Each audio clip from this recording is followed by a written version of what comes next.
Eu sigo aqui para São Paulo e muitas outras regiões que acompanham o Cidade Alerta nesta noite de quinta-feira. Eu tenho agora a reportagem deste homem e desta menina. Olha o que aconteceu, a polícia procurando este barman que fugiu da casa da namorada depois de atacar a filha da namorada. O nome dela é Laila.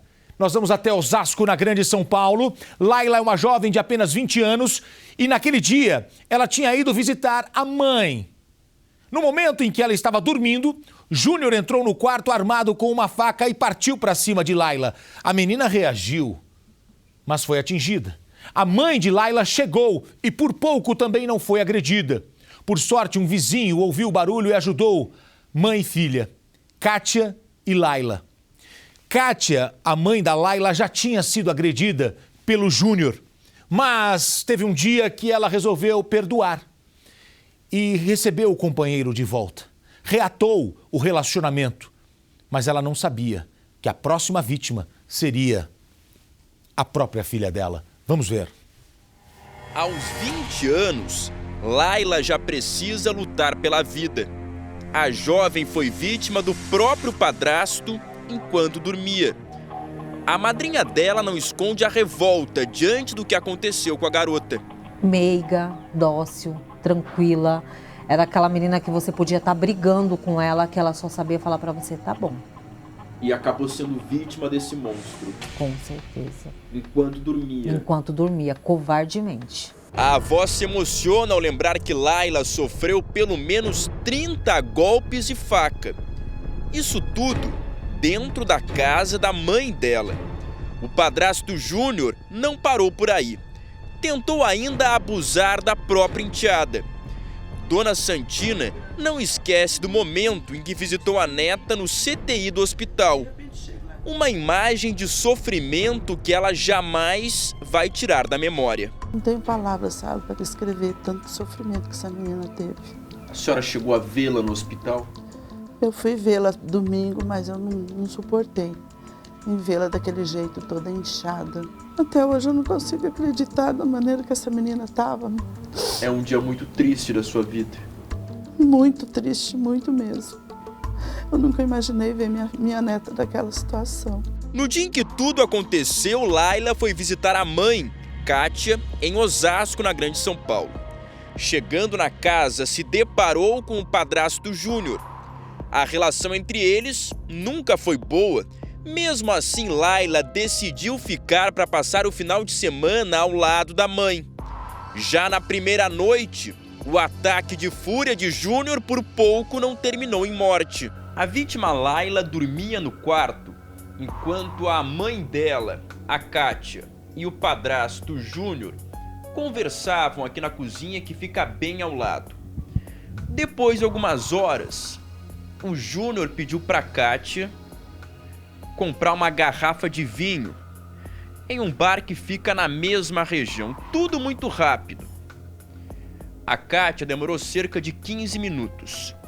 Quando ela voltou para casa, ainda com o vinho na mão, percebeu que o companheiro não estava mais na cozinha. Ela então caminhou aqui no corredor quando de repente foi surpreendida pelo Júnior, que já segurou a companheira pelo pescoço.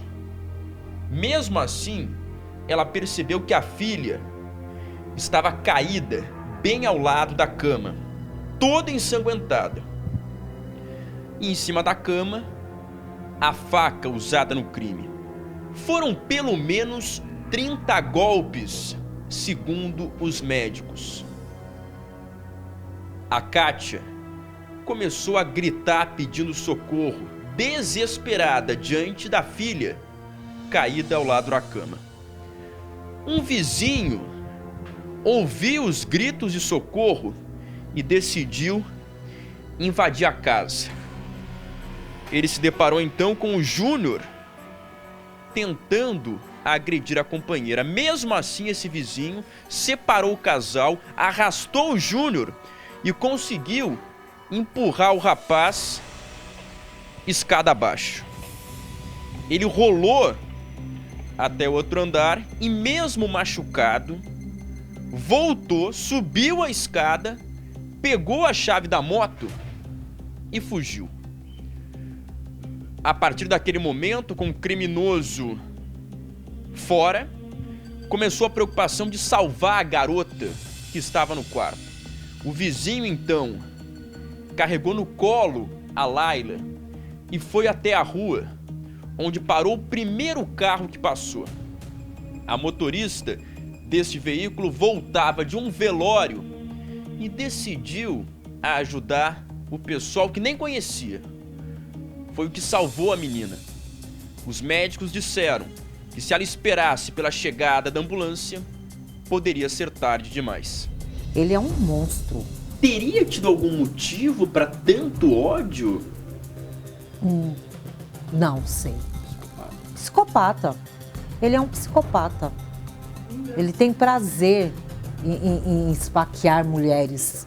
Ana Paula acusa a própria irmã de ter colocado a jovem em risco ao se envolver com um homem violento. Uma pessoa que se envolve com um cara com um histórico que esse louco tem, ela é tão louca quanto ele. A gente vai agora até a casa da Kátia para conversar com ela. Afinal de contas, a própria irmã acusa a Kátia de provocar toda a situação ao se envolver com o Júnior, que já tinha dado vários sinais de ser um homem violento. A Kátia está aqui na frente da casa dela. Kátia, sua irmã diz que você provocou isso, que você sabia que o Júnior era um homem violento. Infelizmente eu provoquei, que eu não imaginava que ele ia fazer alguma coisa com a minha filha, comigo, mas com a minha filha não. Dona Santina garante, não foi por falta de avisos. Kátia foi alertada várias vezes de que Júnior era perigoso. Um homem com uma longa ficha criminal marcada pela covardia. As vítimas, sempre mulheres. Sempre fui contra, desde que ele a feriu a primeira vez, porque não foi uma vez só. E da primeira vez que ele tentou matá-la, eu falei para ela, sai fora desse cara que ele não presta, ele não vale nada. Ele já esfaqueou outras pessoas antes. O que você está fazendo com esse monstro dentro da tua casa? Kátia carrega no próprio corpo as marcas deixadas pelo companheiro violento. A cicatriz no braço é resultado de um golpe de faca que ela sofreu no ano passado. Na época, Júnior chegou a ser preso. 3 meses depois, ao deixar a cadeia, prometeu que seria outro homem. Kátia acreditou. A nova chance para o relacionamento acabou com a própria filha entre a vida e a morte. Pediu perdão pra mim, dizendo que ia mudar, que não ia acontecer mais isso. E você perdoou? E eu perdoei. Você colocou ele pra dentro da sua casa de novo. De novo. O que passa pela sua cabeça agora? Eu tô me sentindo um lixo, né? Um lixo. Porque veio a oportunidade pro monstro entrar dentro da minha casa e fazer o que fez com a minha filha. Os hematomas no pescoço são lembrança do dia em que Laila foi atacada. Kátia acabou agarrada por Júnior assim que chegou em casa e se deparou com a cena de horror. Eu entrei em desespero. A minha reação só foi querer socorrer ela. Pegar ela no colo e sair e gritar pedindo socorro. Só a minha reação só foi essa. Se não fosse esse outro homem que chegou, você poderia ser alvo também. Também. A Kátia começou a se envolver com o Júnior há cerca de 3 anos. Foi quando o comportamento dela em relação aos próprios parentes mudou completamente. A Kátia passou a não visitar mais a casa da mãe e da irmã. E o pessoal aqui gosta de reunir os parentes ao redor da churrasqueira. Todo fim de semana tem churrasco.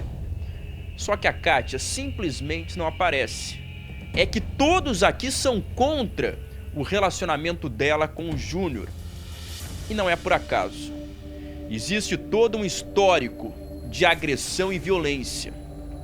O Júnior chegou a ser preso durante 3 meses por violência doméstica contra a Kátia.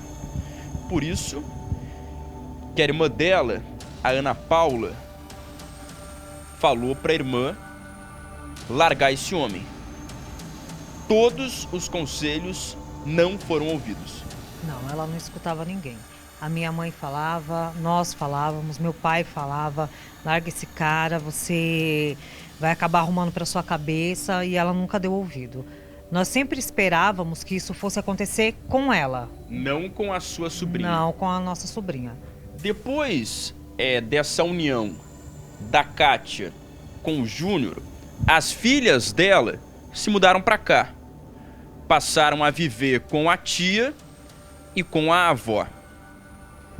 Mesmo assim, a Kátia não abriu mão de continuar o relacionamento com o Júnior. As filhas foram embora e ela preferiu ficar com esse homem violento. Sim, ela colocou ele em primeiro lugar. Deixou as filhas aqui e mesmo assim, elas procuravam a mãe no começo, mas depois, assim, ela não se importa comigo, eu também não me importo com ela. E a Laila, como sempre foi a mais tranquilinha, então ela sempre procurava pela mãe. A mãe envolvida num amor completamente cego. Conturbado. Além de Laila, Kátia tem outras 2 filhas, de 13 e 17 anos. As meninas se afastaram da mãe por conta do relacionamento dela com o Júnior. Ele trabalha como barman, mas nos últimos tempos era sustentado pela mulher. Kátia recebe uma pensão do primeiro marido que morreu, além de trabalhar como manicure. Júlio César da Silva, de 28 anos, é considerado foragido. Os policiais já fizeram buscas nas casas de parentes dele, mas Júnior não foi encontrado. Você tem ideia de onde está o Júnior? Não, faço ideia. Aonde ele poderia estar, a polícia já foi, verificou nas casas, mas infelizmente lá ele não está. Qual o seu desejo agora? Encontrar ele. Quero que encontre ele, quero que ele seja preso, quero que ele pague pelo que ele fez. A mãe de Laila não se conforma que a filha tenha sido também vítima de um crime sexual. Ele tentou violentar sexualmente. Sim, tentou. E o laudo médico saiu essa semana e foi comprovado. Laila está consciente no hospital e já responde aos estímulos. Mas, por enquanto, ainda é cedo para os médicos apontarem se ficarão sequelas dos 30 golpes de faca. Eles estão tirando o sedativo, estão tirando a sedação dela, ela está reconhecendo a família, ela já consegue mexer a cabeça quando nós perguntamos algo, ela está lutando pela vida dela. Ficarão sequelas? Os médicos já disseram algo? Eles ainda não sabem, porque muitos exames precisam ser feitos, mas pela gravidade dos ferimentos, eles não podem locomovê-la. Não tem como ficar mexendo com ela. É preciso esperar. Sim. A jovem trabalhava como atendente em uma rede de lanchonetes. A torcida da família agora é para que Laila possa retomar a rotina e para que o homem que a atacou e a violentou seja preso o quanto antes. Tem que pagar, né? Ele tem que pagar, porque a gente não deve fazer justiça com as próprias mãos. Porque Deus está aí para né, fazer a justiça. Uma pessoa dessa não deve viver na sociedade. Porque se ele dilacerou minha família, ele pode fazer o pior com outra por aí.